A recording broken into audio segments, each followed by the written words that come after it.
हरे कृष्णा। श्रील प्रभुपाद की जय। जगन्नाथपुरी से थोड़ी दूरी पर करीब करीब 60 किलोमीटर पर एक गांव है बालीग्राम। और ये गांव पहले भी था, अभी भी है। इस गांव में एक भक्त रहा करता था पहले, जिसका नाम था दासिया बावरी। वो बुनकर जाति का था, जिसको जुलाहा कहते हैं। तो ये जो जाति होती है, इसे अछूत माना जाता है। अर्थात यदि कोई इनके हाथ का छुआ हुआ खा लेगा तो उसको शुद्ध करना पड़ेगा अपने आप को, या जो चीज़ ये छू लेगा वो चीज़ अपवित्र हो जाएगी। जो बर्तन में ये खा लेगा तो वो बर्तन अपवित्र हो जाएगा, ऐसा माना जाता है। तो ये दासिया बावरी बहुत भगवान का भक्त था, बड़ा भक्त था। साधारण तरीके से जिस भाषा में उसको पता था उस भाषा में वो गाता रहता था गीत भगवान का, और बना बना कर गाता था अपने तरीके से। अनपढ़ था, जैसे उसको आता था वैसे गीत बनाता था, और गीत उसके मुख से अपने आप निकलते थे, जिसको स्पॉन्टेनियस कहते हैं ना, वैसे। तो वो बुनाई भी करता था और भगवान का कुछ न कुछ गीत बना बना करके गुनगुनाता रहता था, गाता रहता था। शादीशुदा था, पत्नी थी, पर बच्चे नहीं थे, बच्चे हुए नहीं थे उसे। अब भगवान की भक्ति तो उसके अंदर बहुत ज्यादा थी, श्रद्धा, विश्वास, भक्ति। इसलिए उसे मन करता था कि मैं मंदिर जाऊं, जगन्नाथपुरी जाऊं, दर्शन करूं। परंतु ऐसे जो जाति के लोग होते थे उन्हें प्रवेश नहीं था मंदिर में। आजकल तो सब प्रवेश पा लेते हैं, पर पहले ऐसा था कि जो अछूत होते हैं उन्हें बहुत सारे हिंदू के मंदिरों में प्रवेश वर्जित था। तो दासिया बावरी भी अंदर नहीं जा सकता था। लेकिन जब रथ यात्रा का समय होता था तब वो जाता था, क्योंकि रथ यात्रा के समय तो दूर से रथ पर भगवान बैठे हैं और सबको दर्शन मिल जाता है।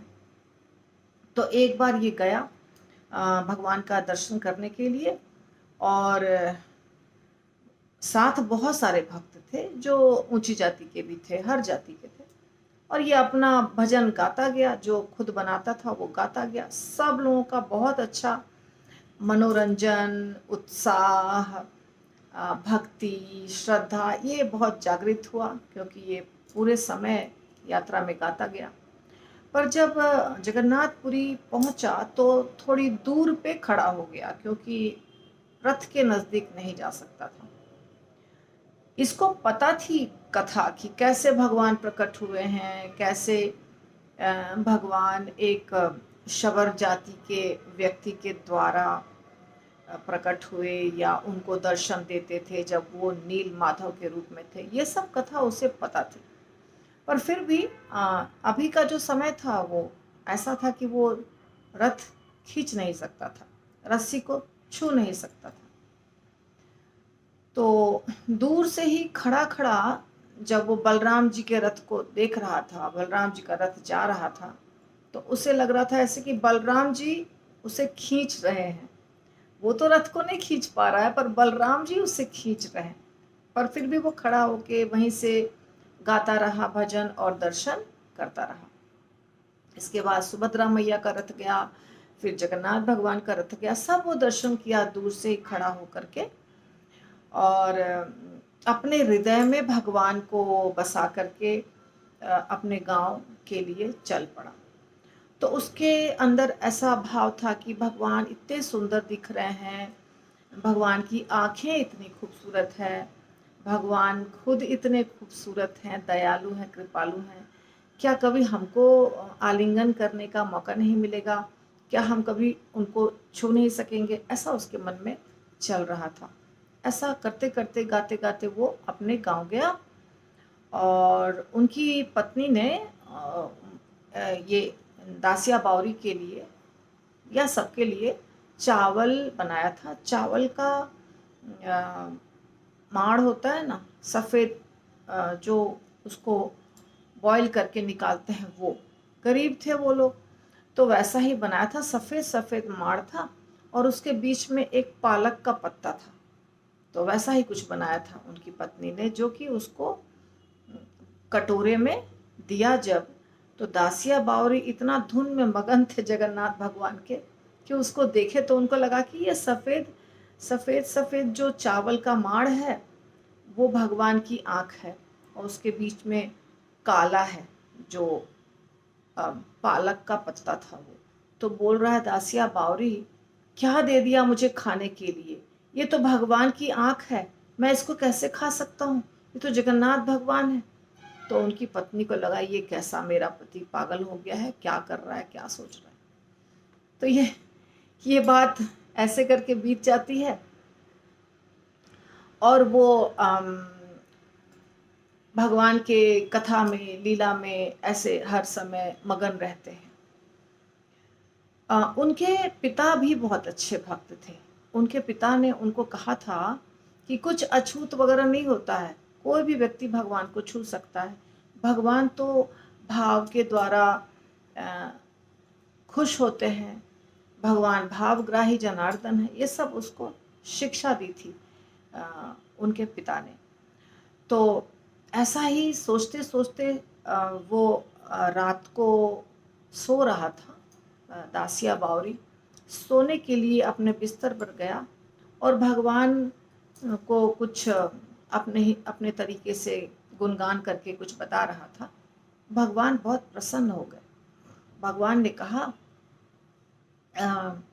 सच बात है, मैं सब जगह हूँ, मैं तुमसे बहुत प्रसन्न हूँ और तुम्हारी जो इच्छा है तुम मांग सकते हो, मैं तुमको दे रहा हूँ, ये वरदान दे रहा हूँ कि तुम जो चाहो मांगो। तो दासिया बावरी ने कहा, तो मैं ये इच्छा करता हूँ कि मैं आपको जब भी, जहाँ भी, जो भी अर्पित करूँ आप उसको स्वीकार कर लेंगे। भगवान ने सिर हिलाया, ठीक, कर लूँगा, और भगवान चले गए। सुबह हुई तो ये अपने घर के बगीचे में, जो छोटा छोटा मोटा था बगीचा, वहाँ गया। या तो फिर जहाँ काम करता था वहाँ गया। हाँ, जहाँ काम करता था वहाँ गया, अपने बगीचे में नहीं। जहाँ काम करता था वहाँ उसे एक नारियल प्राप्त हुआ। उसके बदले में इसने कुछ कपड़ा दिया। हाँ, राइट, जो राजा थे या जो साहूकार थे उन्होंने एक नारियल दिया, और जब ये कपड़ा दिए, कपड़ा बुनते थे, तो जब ये कपड़ा दिए तो उनको एक नारियल प्राप्त हुआ। तो जैसे ही नारियल प्राप्त हुआ उनको लगा अब तो ये भगवान को मुझे चढ़ाना है, और ये साबित भी हो जाएगा कि भगवान ने कहा है कि जैसे जब जहाँ जो तुम दोगे मैं स्वीकार करूँगा। तो ये साबित भी करना है मुझे कि ये वरदान सच में भगवान ने दिया है या ऐसे ही।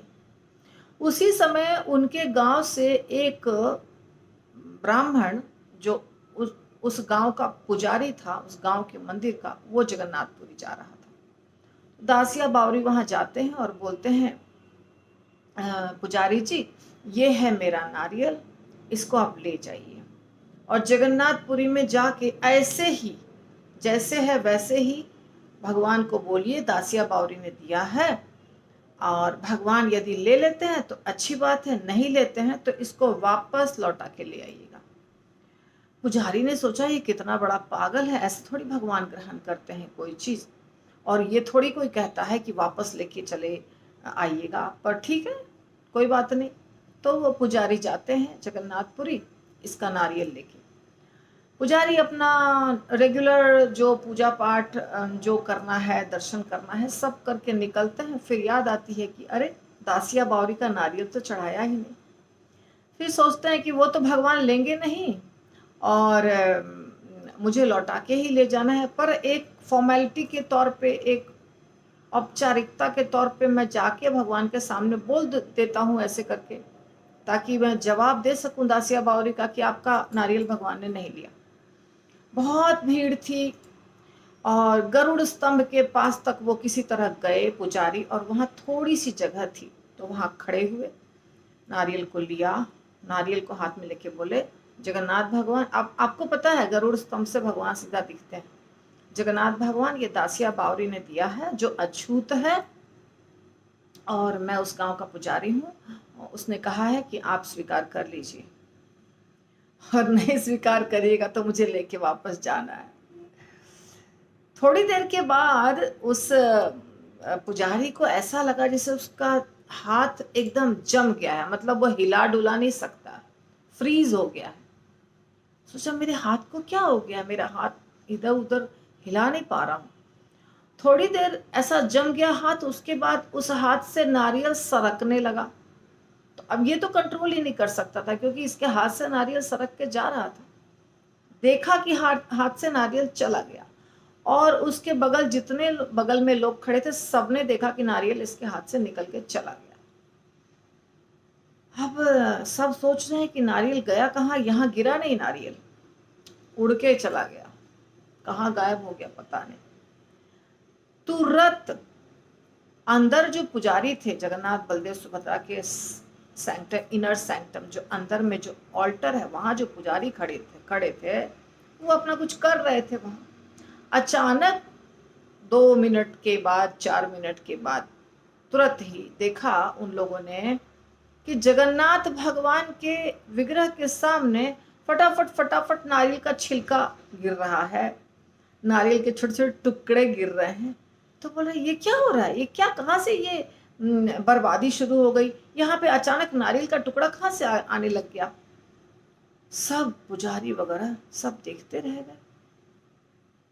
और फिर जो यहाँ बाहर में पुजारी, जो बालीग्राम गांव का पुजारी था, उसको समझ में आ गया कि भगवान ने मेरा जो मैंने लाया था नारियल ले लिया और खा भी लिए।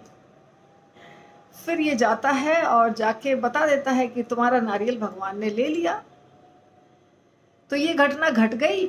इसके कुछ दिन के बाद फिर दासिया बावरी एक टोकरी आम लेके आया, खुद, इस बार खुद आया, एक टोकरी आम लाया। अब दासिया बावरी को तो नहीं था ना परमिशन, वो जा नहीं सकता था मंदिर के अंदर, तो बाहर ही खड़ा था टोकरी लेके।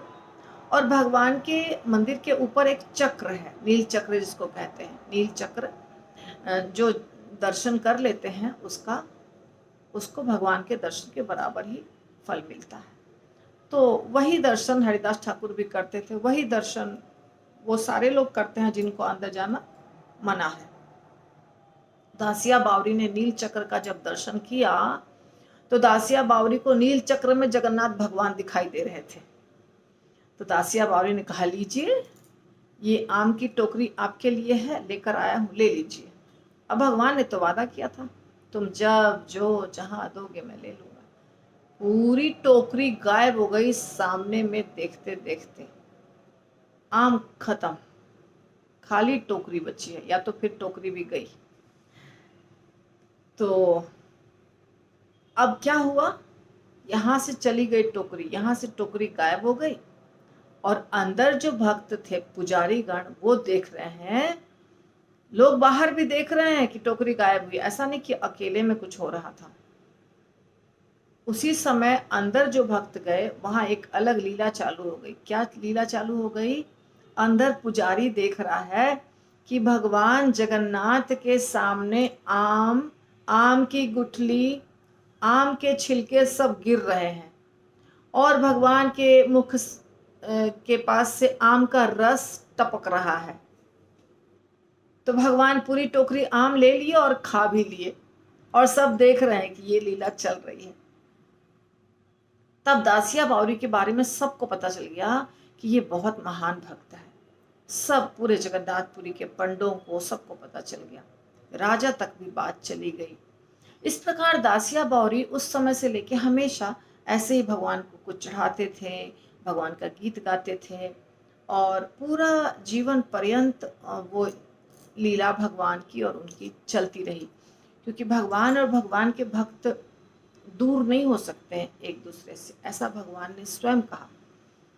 फिर जब दासिया बावरी ने शरीर त्यागा, तब वहां के राजा, उस समय जो राजा थे, उन्होंने ऐसा ऐलान किया कि आज के बाद जितने दासिया बावरी के खानदान के बच्चे होंगे, अब बच्चे हुए होंगे अवश्य, जिसकी चर्चा नहीं है, तो इनके इसके खानदान के जितने बच्चे होंगे वो सारे बच्चे आगे के जनरेशन में भी जितने होते जाएंगे उनके खानदान के सारे बच्चे भगवान जगन्नाथ का जब रथ यात्रा होगा उस समय जो घोड़े होते हैं ना, 4 घोड़े भगवान जगन्नाथ के, फिर बलदेव जी के, सुभद्रा, सब में घोड़े होते हैं और घोड़ों को चलाने के लिए एक बैठा हुआ व्यक्ति होता है जो चालक बोला जाता है। चलाता नहीं है पर मूर्ति रहती है सबकी, चलता तो है रथ, लोग खींचते हैं, उससे चलता है, पर वहाँ पे एक विराजमान रहती है मूर्ति सब। तो इनके खानदान के ही लोग ये सेवा करेंगे हमेशा के लिए, और आज तक वो हो रहा है। दासिया बावरी के खानदान के लोग ही जगन्नाथ भगवान, बलदेव, सुभद्रा के रथ के घोड़ों को और चालक को लाते हैं, रखते हैं, जो सेवा होती है रथ यात्रा के समय। तो ये थे महान भक्त दासिया बावरी। तो ये जो नियम होता है, मंत्र का उच्चारण होता है, शुद्धिकरण होता है, हम लोग जो भी करते हैं, ये सब अपने जगह पर है।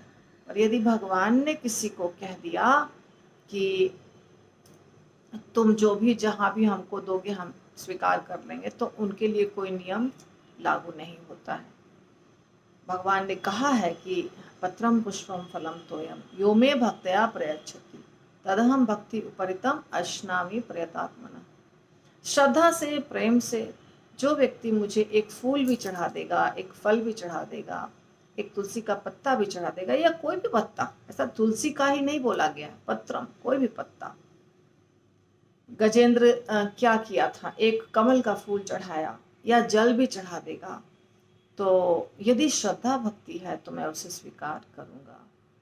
तो इस लीला के माध्यम से भगवान ने यह सत्य किया।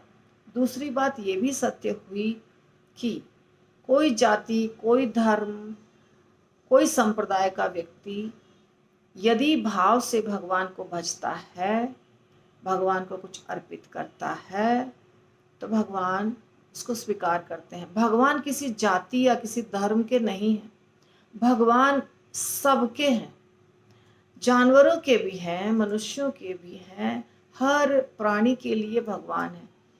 आपने लीला में देखी है, रामचंद्र जी के लीला में, कृष्ण लीला में, कितने सारे जानवर हैं जो भगवान से बहुत प्रेम करते हैं। रामचंद्र जी की लीला में तो सारे वानर, रीछ, कागभुसुंडी, सब जानवर ही थे जो भगवान को मदद किए सीता माता को पता लगाने में, या उनका साथ था भगवान को, जो 14 साल वो वनवास काटे उस समय। कृष्ण लीला में भी आप देखते हैं कि भगवान कृष्ण मोर के साथ, हिरण के साथ, गैयों के साथ, बछड़ों के साथ कितनी लीलाएं करते हैं, कितना मस्ती करते हैं, पेड़ पौधों के साथ, फूलों के साथ। तो हर जीव को पूरा अधिकार है भगवान से प्रेम करने का। मनुष्य को ज़्यादा सुविधा मिली हुई है क्योंकि वो पढ़ सकता है, लिख सकता है, सुन सकता है, और प्रेम सब कर सकते हैं। हम यदि मनुष्य होकर भी भगवान से प्रेम नहीं किए तो ये गलत बात है, क्योंकि जानवर नहीं समझ सकते हैं पर मनुष्य बहुत चीज़ें समझ सकते हैं। इसलिए हमें पूरा का पूरा ध्यान अपना भगवान को खुश करने में लगाना चाहिए, जिस भी तरीके से भगवान खुश होते हैं उस तरीके से। तो ये थी दासिया बावरी की कथा। मैं कोशिश करूँगी और जितनी कथाएं मुझे मिलती है या मेरे पास है वो आपको बताने की। हरे कृष्णा, श्रील प्रभुपाद की जय। यदि आपको अच्छा लगता है तो प्लीज़ आप इसको शेयर कीजिए, थम्स अप को टच करिए, इसको कहते हैं लाइक करना, और यदि सब्सक्राइब नहीं किए हैं तो सब्सक्राइब कीजिए। श्रील प्रभुपाद की जय। जगन्नाथ बलदेव सुभद्रा भगवान की जय।